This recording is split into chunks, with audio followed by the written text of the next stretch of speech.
Heading है नया chapter, chapter number 12 HSC physics के टेक्स्ट बुक का ये चैप्टर नंबर 12 है और इसका नाम है इलेक्ट्रोमैग्नेटिक। अच्छा नहीं, इलेक्ट्रोमैग्नेटिक इंडक्शन। अच्छा नाम पढ़ के क्या दिमाग में आता है? देखो इंडक्शन हो रहा है, कुछ तो इंड्यूस हो रहा है, कुछ तो क्या हो रहा है? इंड्यूस। इंड्यूस होना मतलब वो पहले से नहीं था, वो पहले से कुछ तो ऐसा आपने किया कि वो वहां पे बन गया, इंड्यूस हो गया, वो जो नहीं था वो एग्जिस्टेंस में आ गया। अच्छा क्या इंड्यूस हो रहा है? इलेक्ट्रोमैग्नेटिक है, इलेक्ट्रोमैग्नेटिक है ना।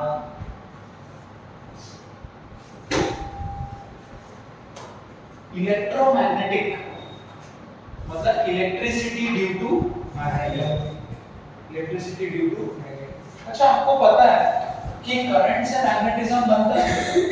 आने वाले लास्ट चैप्टर में हमने देखा कि मैग्नेटिज्म का ओरिजिन फ्लो ऑफ चार्ज है। फ्लो ऑफ चार्ज का मतलब क्या होता है? करंट। तो करंट से मैग्नेटिज्म तो बनता है, इसमें कोई दो राय नहीं, इसमें कोई दो राय नहीं है। सवाल ये है क्या मैग्नेटिज्म से भी करंट बनाया जा सकता है? ये सवाल है। और ये सवाल क्यों आया? ये सवाल आया फैराडे के मन में। किसके मन में? फैराडे के मन में। क्योंकि फैराडे मानते थे कि नेचर में हर चीज का कुछ ना कुछ ऑपोजिट है ही। अगर इससे ये हो रहा है तो इससे ये होना चाहिए, ये उनका फिलॉसफी था। तो उन्होंने बोला अगर करंट से मैग्नेट बनाया जा सकता है तो मैग्नेट से भी करंट बनाना चाहिए। तभी तक ये डिस्कवरी हुई नहीं थी। अच्छा एक और साइंटिस्ट थे, एक हेनरी थे, जो हम पढ़ेंगे आगे, जिनका यूनिट हम यूज करेंगे। एक फैराडे थे और एक लेंस थे। अभी लेंस लॉ तो हम पढ़ेंगे, ठीक है, हमने कल देखा था जो विरोध करता है। और लेंस लॉ उसका क्या था, टेक्नोलॉजी इतनी थी तो लेंस ने बहुत सारे एक्सपेरिमेंट्स जो फैराडे और हेनरी अपनी अपनी जगह पर कर रहे थे, उनको नहीं पता था कि वो भी वही एक्सपेरिमेंट कर रहे हैं। और लेंस ने बहुत सारे सेम एक्सपेरिमेंट्स उसी टाइम पर किए और उनको भी सेम रिजल्ट आया। तो ऐसा होता था पहले एक्चुअली, और आज भी जब हम लोग रिसर्च करते हैं, जैसे मैं अभी फिलहाल एक रिसर्च का काम कर रहा हूँ, तो जो हम लोग ऑप्टिमाइजर बना रहे हैं, जो मैंने सोचा था ऑप्टिमाइजर, जैसे मैंने वो सोचा उसका डिजाइन एल्गोरिथम लिखा, मैंने देखा कि चाइना में ऑलरेडी कुछ रिसर्चर्स ने उस पर काम कर दिया, सेम था। ऐसा होता है जब आप रिसर्च में आते हो, क्योंकि दुनिया बहुत बड़ी है, तो जो आप सोच रहे हो वो ऑलरेडी कोई सोच चुका है। ऐसा ही हुआ उनके साथ, खैर वो अलग कहानी है। तो सवाल ये है कि क्या मैग्नेटिज्म से करंट बनाया जा सकता है या नहीं? करंट से मैग्नेटिज्म कैसे? सिंपल है, कंडक्टर है, उसमें से क्या पास हो रहा है? तो जैसे करंट पास हो रहा है तो राइट हैंड थंब रूल से मैग्नेटिक फील्ड ऐसे बनते हुए जा रहा है, है ना। और मैंने क्या बोला कि मान लो ये मैग्नेटिक फील्ड है, इस पे मैंने इलेक्ट्रॉन को प्रोजेक्ट किया विद द वेलोसिटी की, तो ये घूमता है, क्योंकि इस पे मैग्नेटिक फोर्स लगता है। देखो इस पे मैग्नेटिक फोर्स लगना मतलब इसका खुद, ये खुद मैग्नेट होगा, तभी तो मैग्नेटिक फील्ड से इसको मैग्नेटिक फोर्स लगा, ठीक है। अगर ये रेस्ट पे होता तो एफएम नहीं लगता, मतलब चार्ज के मोशन पे आने पे ही इसके पास एक मैग्नेट जैसे ही काम करने लगता है, ठीक है। तो करंट से मैग्नेटिज्म बनाना कोई बड़ी बात नहीं है। उस टाइम तक ये बात पता चल चुकी थी कि करंट से भी मैग्नेटिज्म आ सकता है। सवाल ये था कि मैग्नेटिज्म से करंट कैसे आया। तो इसकी बहुत इंटरेस्टिंग कहानी है, ठीक है। मतलब मैं समझाऊंगा, बुक में ऐसा नहीं है, आपके लिए समझाऊंगा, ऐसा होगा भी नहीं। एक कहानी से समझेंगे इसको। और जवाब है हाँ। जवाब क्या है? हाँ, मैग्नेटिज्म से करंट बनाया जा सकता है। इस प्रोसेस को इलेक्ट्रोमैग्नेटिक इंडक्शन बोलते हैं। इस प्रोसेस को क्या बोलते हैं? Electromagnetic induction. और यही आपके चैप्टर का नाम है, क्योंकि हर जगह हमको इंड्यूस्ड करंट निकालना होगा। क्या निकालना होगा? Induced current. और आपके पास एक मैग्नेटिक फील्ड दिया होगा। ठीक है, आपको मैग्नेटिक फील्ड दिया होगा। तो इस प्रोसेस को क्या बोलते हैं? Electromagnetic induction. मैग्नेटिक, आपको सब वैल्यू याद होनी चाहिए।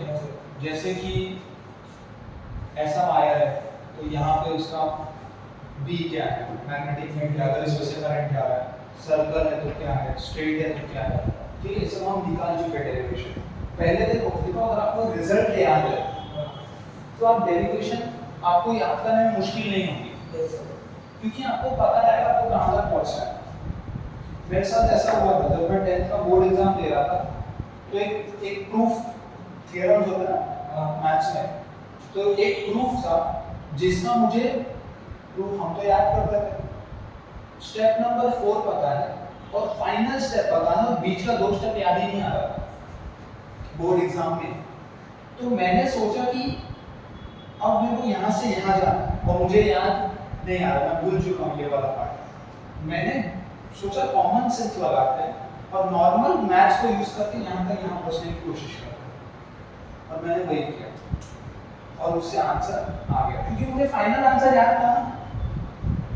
अगर यहीं तक याद होता और सब भूल जाता तो पता ही नहीं चलता कहाँ जाऊँ। अब मुझे पता है यहीं पहुँचता, बेसिक लॉजिक लगा के कॉमन सेंस लगा के मैं मैथ्स यूज करके पहुँच गया वहाँ, ठीक है। तो आपको अगर फाइनल आंसर याद है, फॉर्मूला तो बाय डिफॉल्ट याद होना चाहिए, उसका कोई ऑप्शन नहीं है। तो आप डेरिवेशन याद करने में इतना मुश्किल नहीं, और याद कैसे करते हैं डेरिवेशन, आपको पूरा रटना नहीं है बाय वर्ड बाय वर्ड, आपको पता है कि मैं इसका डेरिवेशन पढ़ रहा हूँ, ठीक है, इसका ये फाइनल रिजल्ट है, इसको लाने के लिए पहले मैंने ये लॉ यूज किया, उसमें ये सब्स्टिट्यूट किया, आपको बस आउटलाइन ढांचा याद होना चाहिए, फिर उसको खुद से लिख के प्रैक्टिस करो। एक बार आउटलाइन याद हो गया कि क्या क्या किया है, फिर क्या करना है, उसको पेज पे प्रैक्टिस करना, अपने आप आपको बाहर निकल जाएगा, ठीक है। तो वो याद रहेगा, तो आपको करंट से मैग्नेटिज्म कैसे बनाना है वो आता है, तो आपको मैग्नेटिज्म से क्या बनाना है। इसके लिए हम फैराडेज लॉस पढ़ेंगे। क्या पढ़ेंगे? Faraday's law. उसके पहले, क्योंकि फैराडे लॉ में बहुत काम आता है, आपको एक फ्लक्स का कॉन्सेप्ट पता होना चाहिए। किसका कॉन्सेप्ट? फ्लक्स। और फ्लक्स इलेक्ट्रिक भी होता है और मैग्नेटिक भी होता है। यहाँ पे हम मैग्नेटिक फ्लक्स की बात कर रहे हैं।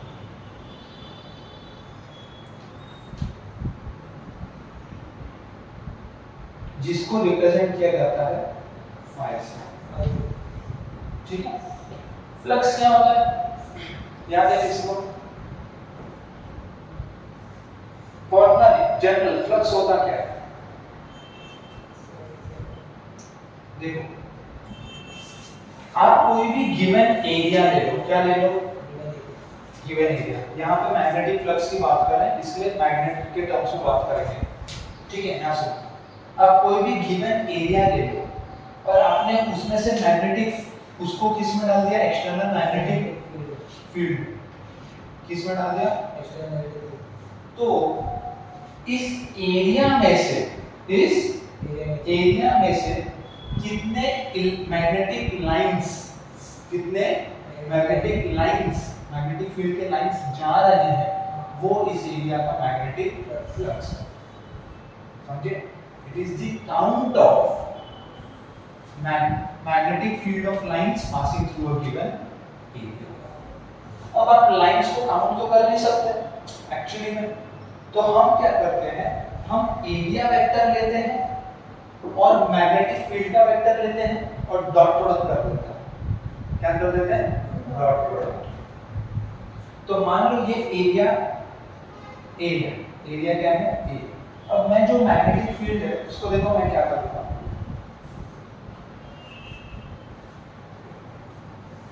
यहाँ पे 90 डिग्री हो जाएगा एंगल, तो इसको बाद में देखते हैं। आपको पता है एरिया वेक्टर कैसे लेते हैं? गिवन एरिया के परपेंडिकुलर लेते हैं, ठीक है। जैसे ये बोर्ड है ना, तो इसका एरिया वेक्टर या तो ऐसा होगा या तो अंदर होगा। कोई भी जो गिवन एरिया उसका परपेंडिकुलर उसका एरिया वेक्टर होता है, ठीक है। तो मान लो कि ये आपका एक कॉइल है, ये आपका क्या है? कॉइल, ठीक है। तो ये इसका एक्सेस है। अब ये आपका मैग्नेटिक फील्ड है, ये क्या है आपका मैग्नेटिक फील्ड।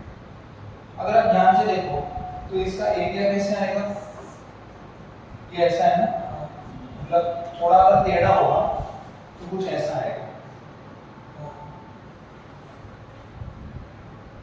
बराबर।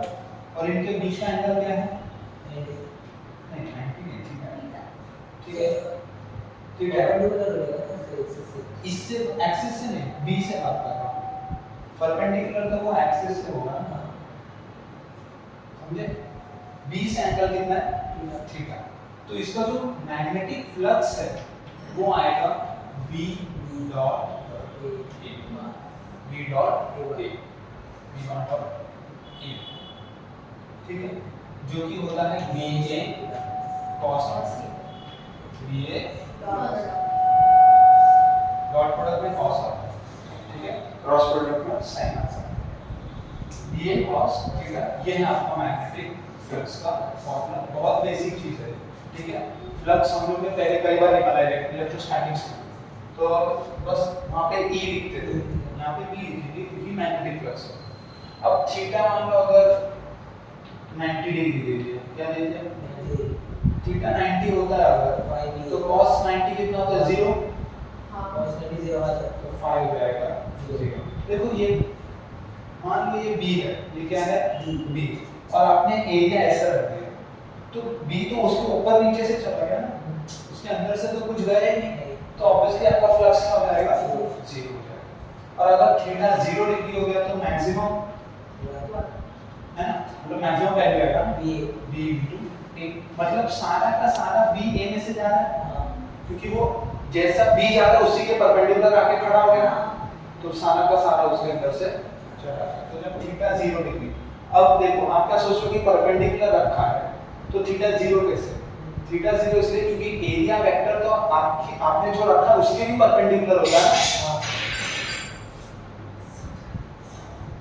साइड में जो एरिया वेक्टर होता है, देखो समझो मैग्नेटिक फील्ड इस बोर्ड में है, आपको दिख रहा है कि मैग्नेटिक फील्ड इस बोर्ड के परपेंडिकुलर है, बट अगर आप देखो कि इस बोर्ड का जो एरिया वेक्टर होगा वो बोर्ड के परपेंडिकुलर होगा, तो उसका मैग्नेटिक फील्ड का एंगल 0 है, ये वो एंगल है, समझे।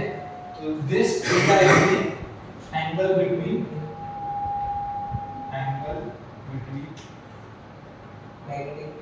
Magnetic field and area, clear है। तो ऐसे अलग अलग कोई भी वैल्यू दे दे तो आप फ्लक्स निकाल सकते हैं, ठीक है।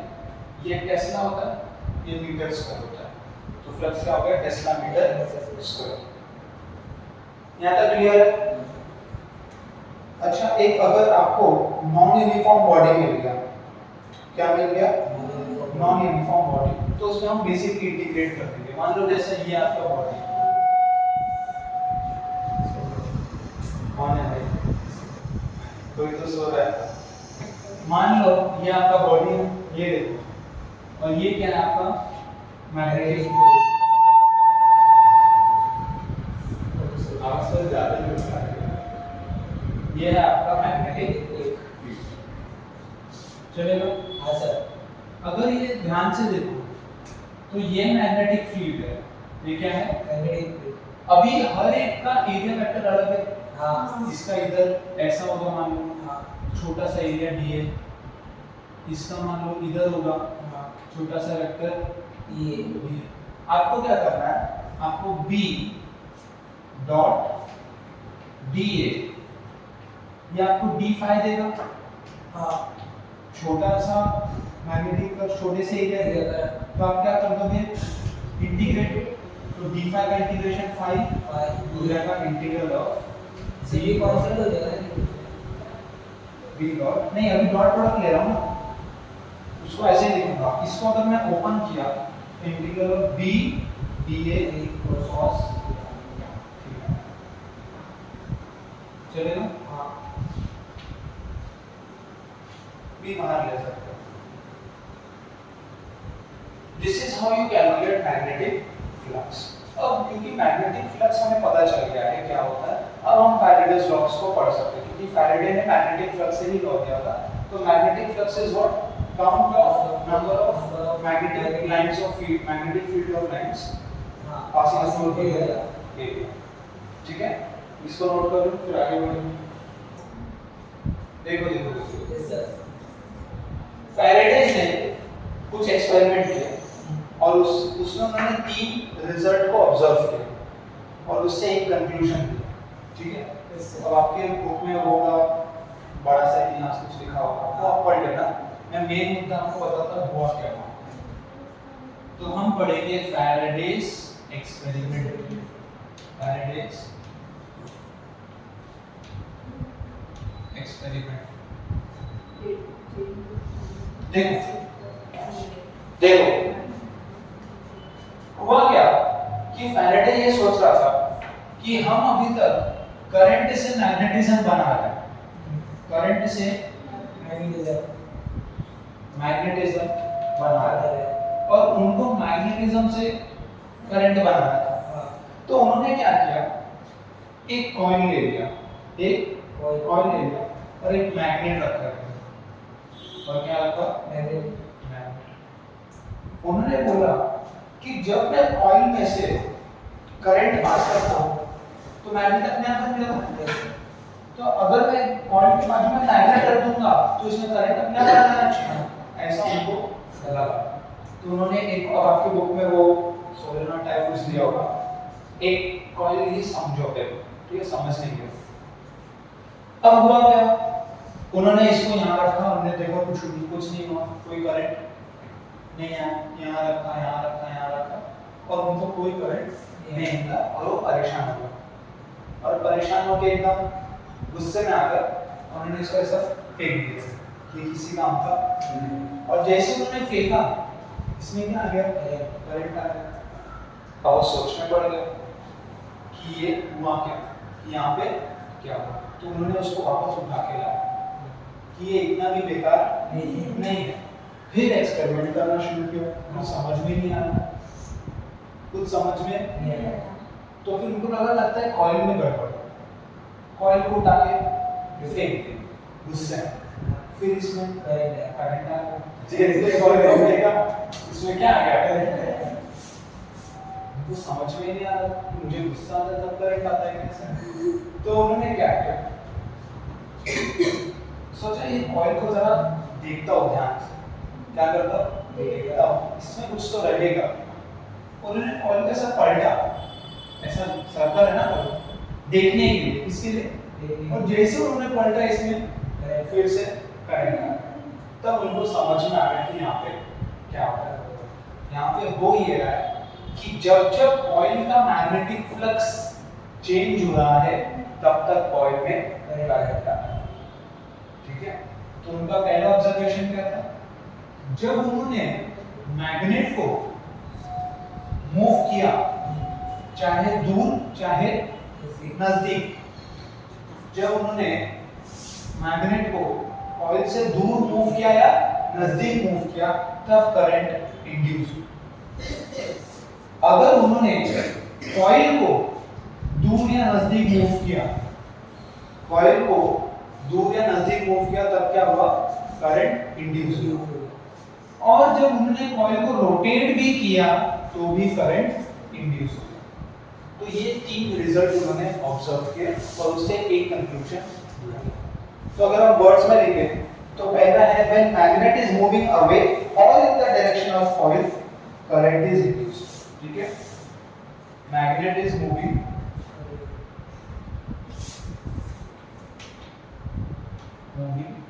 when magnet is moving current is induced। समझा, करंट इज इंड्यूस्ड। देखो ये 3 ऑब्जर्वेशन के बाद उन्होंने कंक्लूजन कैसे निकाला वो देखो। when coil is moving, when coil is moving current is induced, current is induced।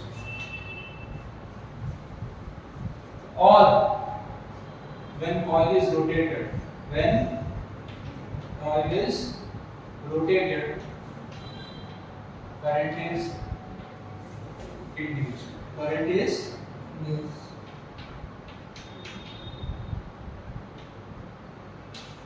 तीनों पोजीशन पे ऑयल मूव करें तो ये इंड्यूस हो जाएगा। देखो नहीं, अगर आपने कॉइल ऐसे रखा और मैग्नेट को भी मूव किया तो भी करंट इंड्यूस हो रहा है। तो फिर उनको समझ में आ गया कि यहाँ पे क्या हो रहा है। देखो यहाँ पे हो ये रहा है, जब जब इसका मैग्नेटिक फ्लक्स चेंज हो रहा है कॉइल का, तब तक करंट इंड्यूस हो रहा है।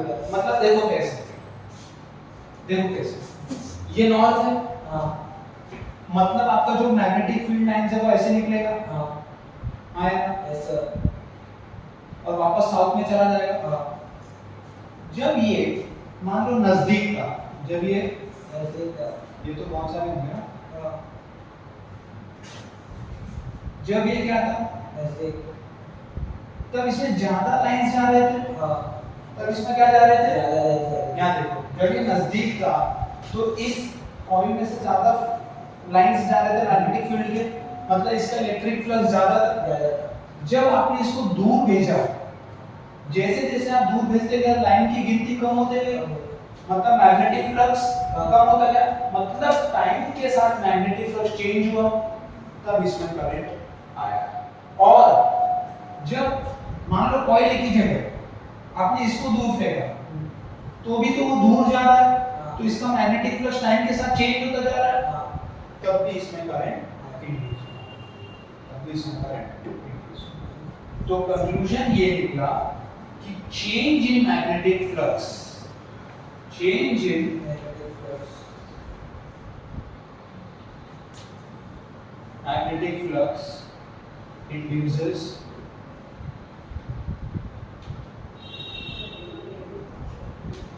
current. Change in magnetic flux induces current. ये उनके एक्सपेरिमेंट का कंक्लूजन। अब आता है फैराडेज फर्स्ट लॉ, आता है Faraday's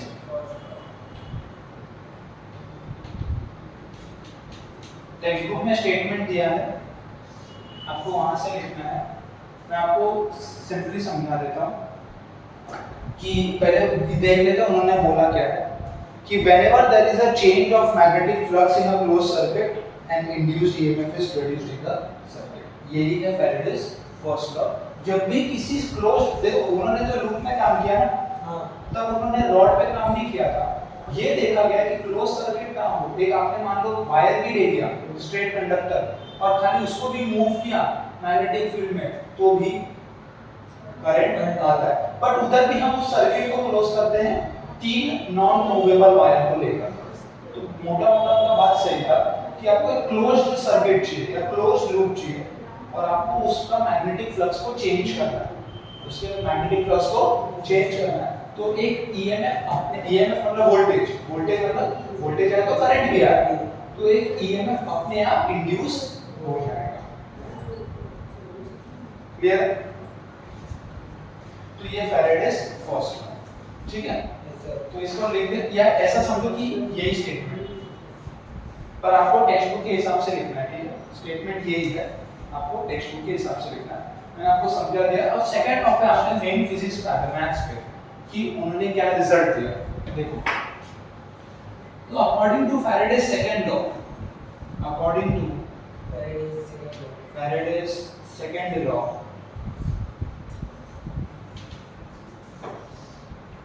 according to Faraday's second law, उन्होंने बोला, उन्होंने ऑब्जर्व क्या किया, देखो फ्लक्स चेंज हो रहा है, पर किसके रिस्पेक्ट में चेंज को मैं देखूं कि करंट आ रहा है।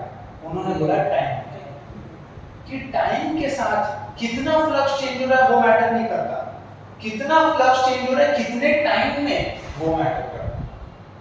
कोई है जो यहाँ से धीरे धीरे धीरे बहुत दूर तक ले गया, तो उसने फ्लक्स तो बहुत चेंज किया, लेकिन उसका टाइम बहुत ज्यादा था, तो उसमें ज्यादा करंट इंड्यूस नहीं हुआ।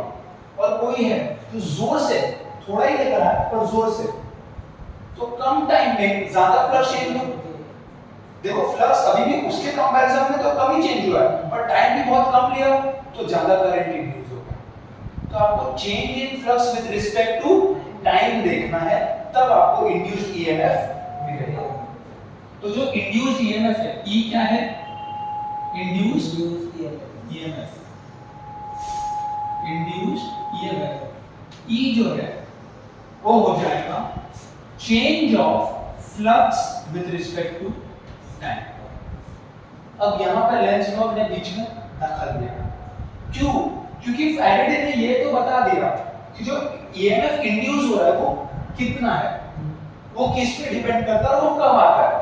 लेकिन फैराडे इस इंड्यूस्ड ईएमएफ या जो करंट इंड्यूस हो रहा है उसमें डायरेक्शन बता नहीं पाया। उनको नहीं पता चल रहा था कि किस डायरेक्शन में करंट जा रहा है, और वहां पे लेंस लॉ ने आया और बोला कि मुझे पता है कि डायरेक्शन क्या है और डायरेक्शन ऑपोजिट है। अगर आप इसको वेक्टर में लेंस लॉ को यहाँ पे धक्का देना पड़ा, ठीक है, क्योंकि फैराडे ने यहीं तक बात की, ठीक है, वो डायरेक्शन को बता नहीं पा रहे थे, लेकिन लेंस लॉ को पता था कि डायरेक्शन क्या है, लेंस को पता था, तो लेंस लॉ क्या। अब लेंस लॉ क्या है वो जस्ट अभी पढ़ेंगे इसी टॉपिक के बाद, बट ऐसा समझो कि ये फैराडे लॉ है और आपकी बुक में एक लाइन लिखा है interfering with the Lenz law, तब नेगेटिव का एक साइन दिया। अगर आप ध्यान से देखो पेज नंबर 266 पे पहले इक्वेशन 12.2 देखो। 12.2 में क्या लिखा है, E is d phi by dt, और if we combine this expression with Lenz's law we get E is minus d phi by dt। तो वेक्टर लिखने की जरूरत नहीं है, अब E is minus d phi by dt लिख सकते, ठीक है। अब आपको देखो क्या करना है, डायरेक्ट मत लिखो E is equal to d phi by dt, ऐसा लिखो। जो इंड्यूस्ड ईएमएफ E है वो प्रोपोर्शनल है, वो प्रोपोर्शनल है d phi by dt के। तो हमने एक प्रोपोर्शनलिटी कांस्टेंट लाया। अब होता क्या है, ये प्रोपोर्शनलिटी कांस्टेंट 1 है, प्रोपोर्शनलिटी कांस्टेंट 1 है। जब आप सारी वैल्यूज को SI यूनिट में लोगे, जब आप इसको SI यूनिट में लोगे, इसको SI यूनिट में लोगे और इसको SI यूनिट में लोगे, k आपका 1 आता है। तो in SI unit, in SI unit आया क्या, k is equal to 1, तो E is d phi by dt, and adding Lenz's law E becomes minus d phi by dt, bracket में from Lenz's law, from Lenz's यहाँ ठीक है। तो magnetic flux क्या होता है वो आप समझ गए, एक गिवन एरिया में से कितने मैग्नेटिक लाइंस जा रहे हैं उसको मैग्नेटिक फ्लक्स बोलते हैं, और B डॉट A होता है, B डॉट A। अब अगर आप किसी क्लोज्ड लूप में कंडक्टर में मैग्नेटिक फ्लक्स को टाइम के साथ चेंज करोगे, मैग्नेटिक फ्लक्स को टाइम के साथ चेंज करोगे तो उसमें एक करंट आ जाएगा या एक ईएमएफ इंड्यूस हो जाएगा, एक ईएमएफ इंड्यूस हो जाएगा। ये फैराडे के एक्सपेरिमेंट से आया था। फिर हमने एक प्रोपोर्शनलिटी कांस्टेंट डाला और ऐसा यूनिट में पता चला कि वो k 1 होता है, तो E is d phi by dt, और लेंस ने आके बोला कि E is minus d phi by dt, ठीक है। लेंस लॉ के हम आगे बढ़ेंगे, तब तक इसको नोट कर लो। अच्छा, ये नेगेटिव साइन बता क्या रहा है, नेगेटिव साइन ये बता रहा है कि जो आपका इंड्यूस्ड ईएमएफ है is in the opposite direction of change of magnetic flux. तो इससे मिला क्या हमको कि direction of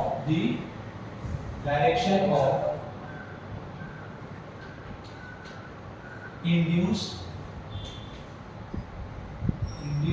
EMF is opposite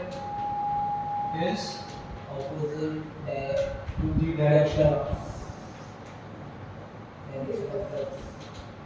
change in flux of change in flux, ठीक है। ये लेंस लॉ ने हमको डायरेक्शन दिया था for and sir when term of y n को लिया है क्या, और कॉलम एंट्रेंस, ठीक है, n से मल्टीप्लाई कर देना, n से क्या कर देना मल्टीप्लाई, पर वो आगे के डेरिवेशंस में नहीं है। हमने एक कॉल लिया ना, ऐसे ही E का ऐसा यूनिट क्या आ जाएगा, ओवर ऐसा ही वेबर किसका यूनिट है?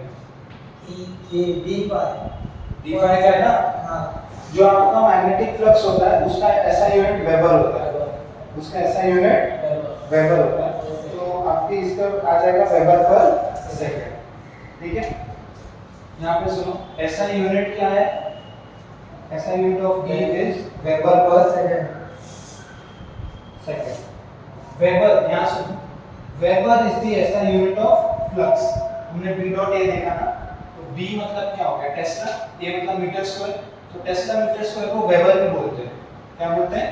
वेबर। तो weber is d phi and second is obviously dt, तो वेबर पर सेकंड भी आपका E होगा।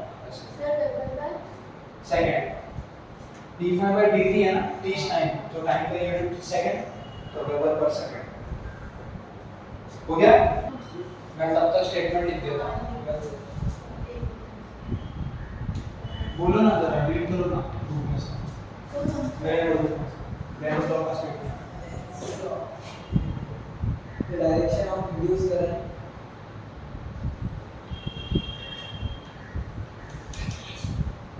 the direction of induced current induced current in a circuit in a circuit is such that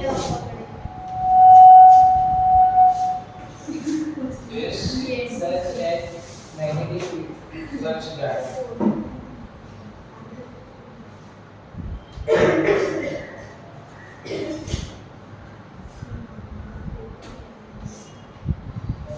produced by induced current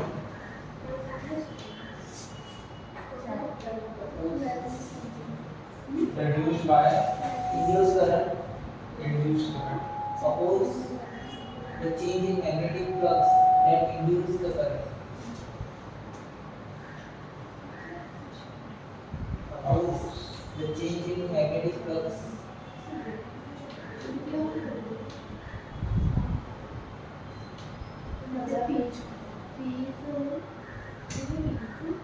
that induces the current.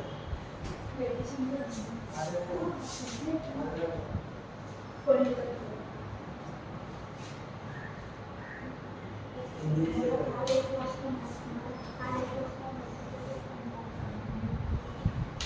गावल सुना, अब हम पढ़ेंगे लेंस लॉ, ठीक है।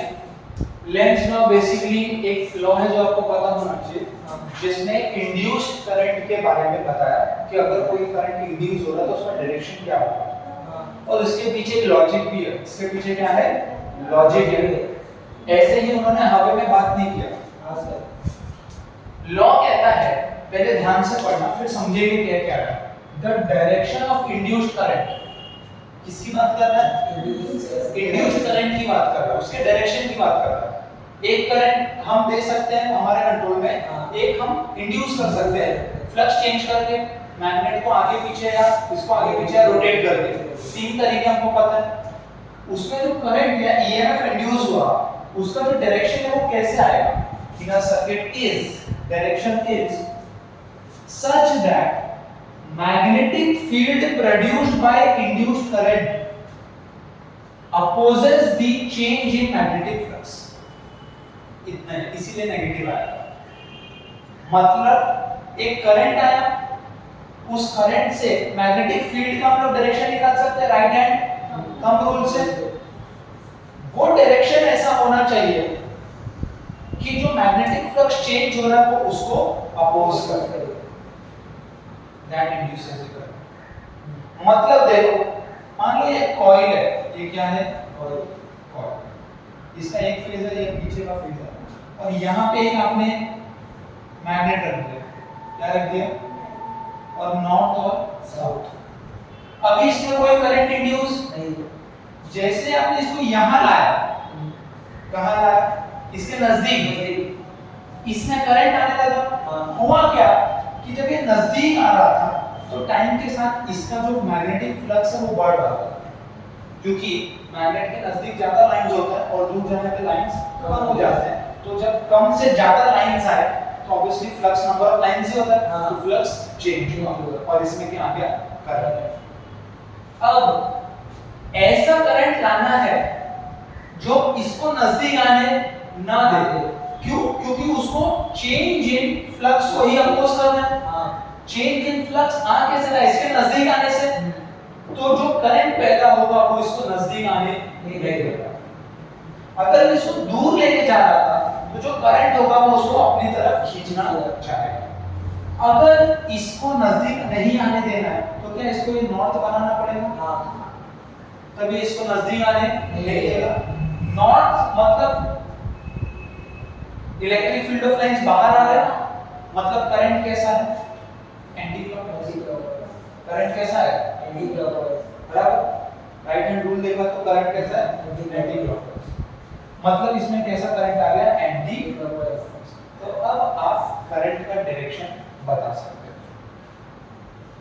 जो फैराडे नहीं कर पाता। मान लो ये आपका साउथ है और ये नॉर्थ है, और ये दूर जा रहा है। ये क्या जा रहा है? दूर। तो ये साउथ बनना चाहेगा ताकि वो दूर ना जाए। साउथ बनने के लिए, साउथ मतलब अंदर मैग्नेटिक फील्ड ऑफ लाइन जा रहा है, वही हो गया ना साउथ।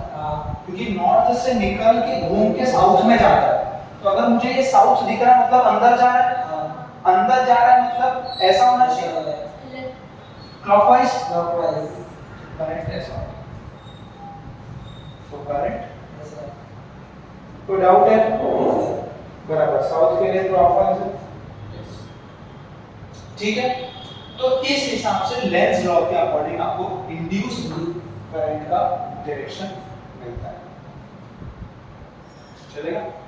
और अच्छा, ये इसका लॉजिक क्या है? उन्होंने बोला कि यहाँ पे एक चीज है, Lenz law follows law of conservation of energy.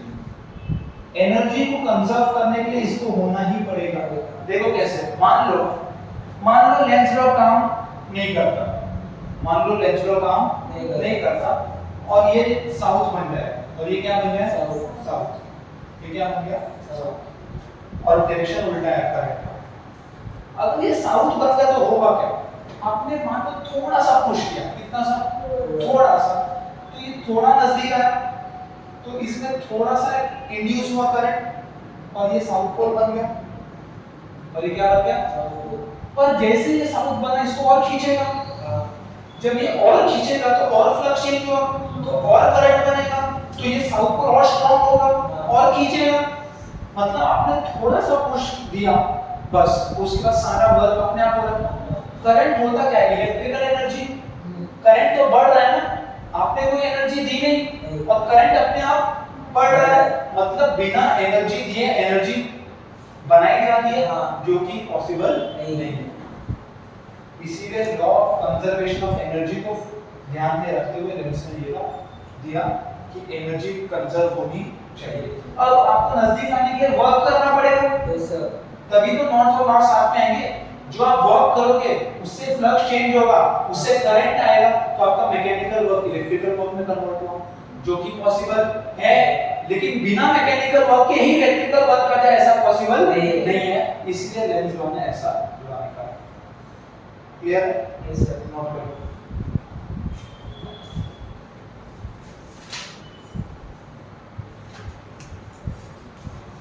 Sir एक फाइनल एक लाइन और लिख लो, E is equal to minus d phi by dt, therefore E is equal to minus integral of d by dt of integral of dA b dA cos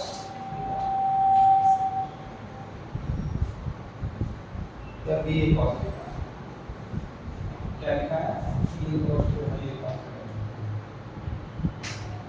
लिख लो, इसको note करो। अब हम पढ़ेंगे मोशनल ईएमएफ। क्या पढ़ेंगे? Motional EMF. मोशनल ईएमएफ होता क्या है कि एक नॉर्मल कंडक्टर लो, एक नॉर्मल कंडक्टर लो, क्या लिया मैंने? कंडक्टर क्या लिया, और उसको मैग्नेटिक फील्ड में रखा है। इसमें रखा है मैग्नेटिक और मैंने उसको मूव किया, हाँ मैंने उसको क्या किया, मूव किया, तो इसमें आपको आप क्या आ जाएगा, करंट आएगा, इसमें क्या आ जाएगा, ठीक है। तो यही तो हम पढ़ रहे हैं कि मैग्नेटिज्म से क्या बनाना है, करंट बनाना है। तो इसीलिए इसको मोशनल ईएमएफ बोलते हैं। ये ईएमएफ आया कैसे है, कंडक्टर के मोशन से। मैं क्या करूंगा, पहले ट्रांसलेशनल मोशन करके देखूंगा, सीधा घुमा के देखूंगा कि कितना ईएमएफ आता है। तो हम पहले क्या करेंगे, ट्रांसलेशनल मोशन करेंगे। कोई डिफिकल्ट नहीं है इसका, डेरिवेशन इजी है। पहला क्या करते हैं हम, ट्रांसलेशनल मोशन, ट्रांसलेशनल मोशन देखो, मान लो आपने ये वायर लिया है ए बी सी और E ये मूवेबल वायर है। क्या है ये, क्योंकि आपको अगर याद होगा तो फैराडे लॉ ने क्लोज सर्किट की बात की थी। हाँ तो अभी सर्किट कैसा है, क्लोज।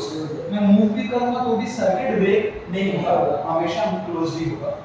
इसको मैंने एक वेलोसिटी v दी जो कि कांस्टेंट वेलोसिटी है। कैसी वेलोसिटी है, कांस्टेंट वेलोसिटी से, मतलब एक्सेलरेट नहीं करा, सिंपल ऐसा खींच के लेके जा रहा। और ये पूरे को मैंने मैग्नेटिक फील्ड में रख दिया। तो आपको डायरेक्शन समझ में आ रहा है कि बोर्ड के अंदर जा रहा है मैग्नेटिक फील्ड, ठीक है।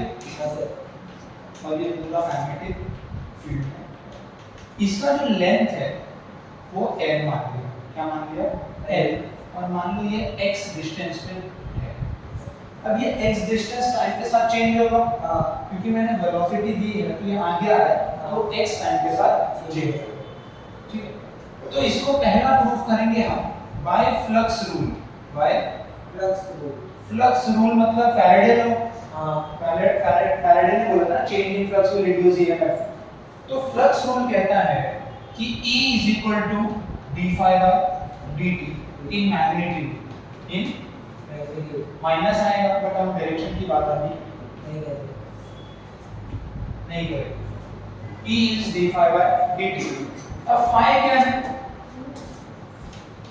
B dot A cos theta, where theta is the angle between B and A। B and A। अब देखो, आप चाहिए तो एरिया वेक्टर ऐसा ले सकते हो या एरिया वेक्टर ऐसा ले सकते हो। हम अंदर लेंगे ताकि थीटा 0 हो। तो थीटा को क्या ले लिया, 0 डिग्री, तो फाई हो गया B।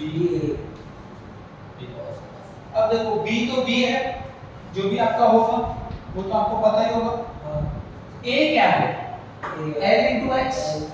A क्या है, तो फाई हो गया B L X। E है d phi by dt।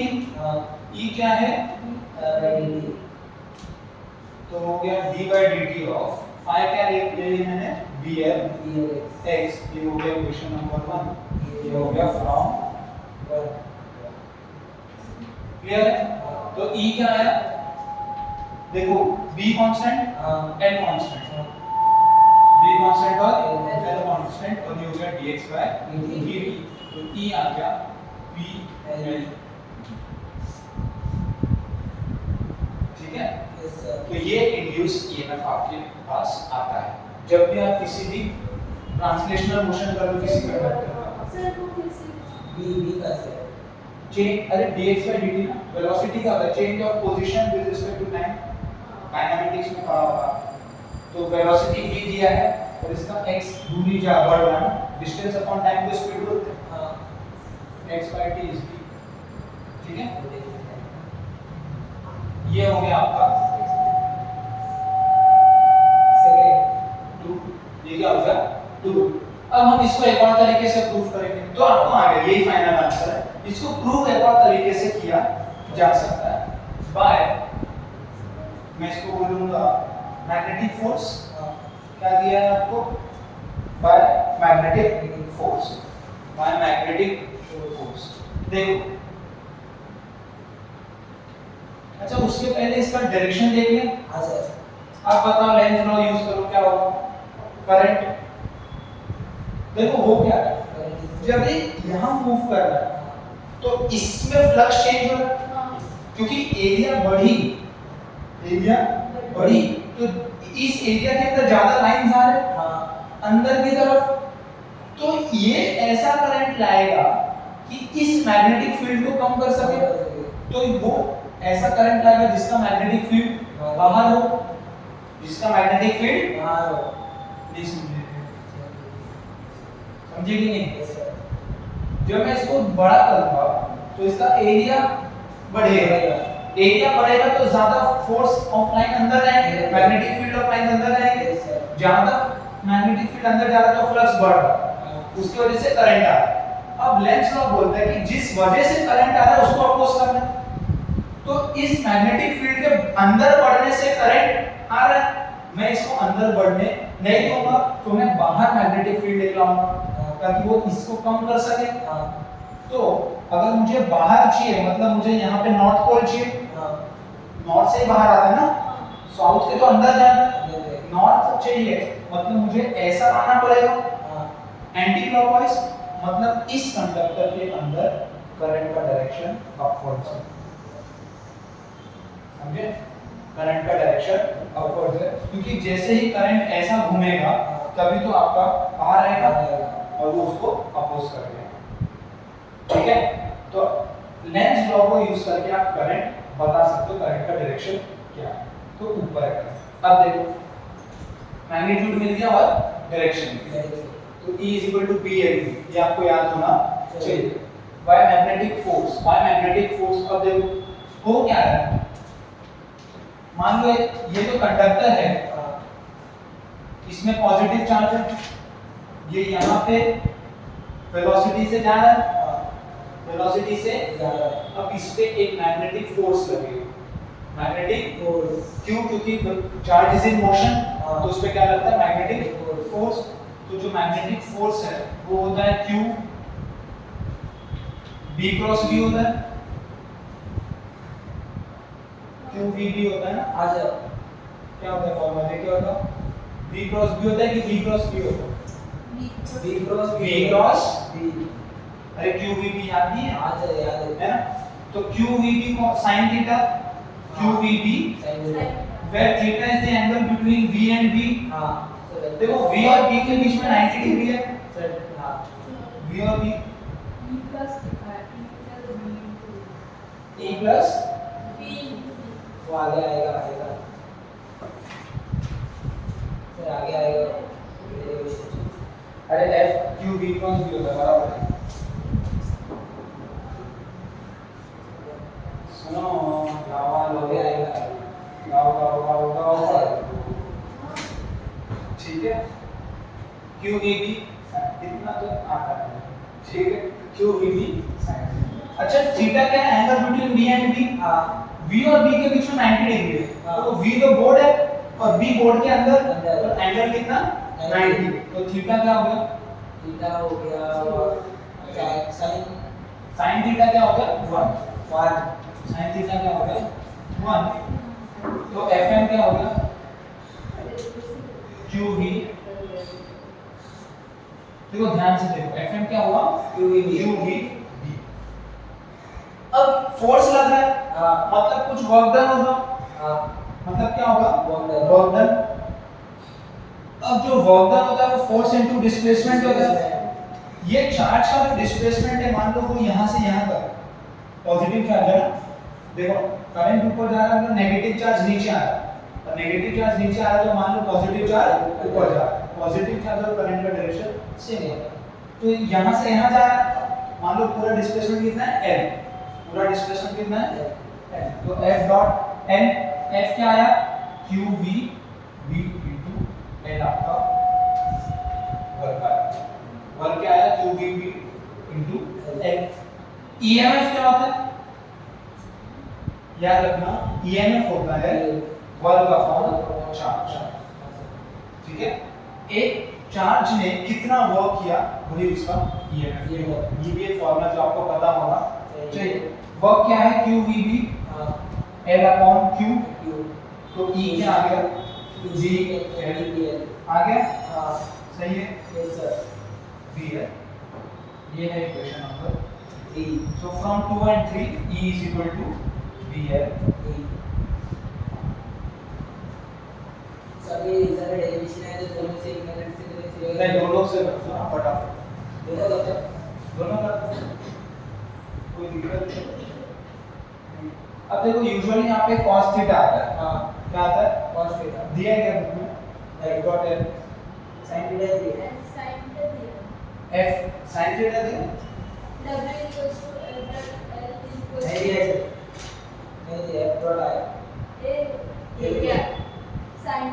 हम लोग ने वो sin थीटा 4 से आगे जो मान लिया बराबर। हाँ ठीक है नहीं बराबर है कोई दिक्कत नहीं बराबर। तो आप इस हिसाब से मोशनल ईएमएफ को प्रूव कर सकते हैं। देखो motional EMF in a rotating bar या बोलो रोटेशनल मोशन।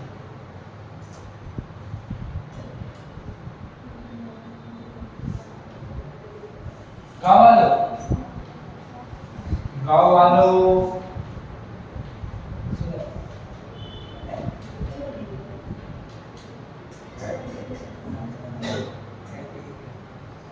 देखो देखो अरे यहाँ देखो हाँ सर ये मैंने एक रॉड ले लिया एक बार ले लिया क्या ले लिया बार और इसको घुमा दिया इसको क्या किया घुमा।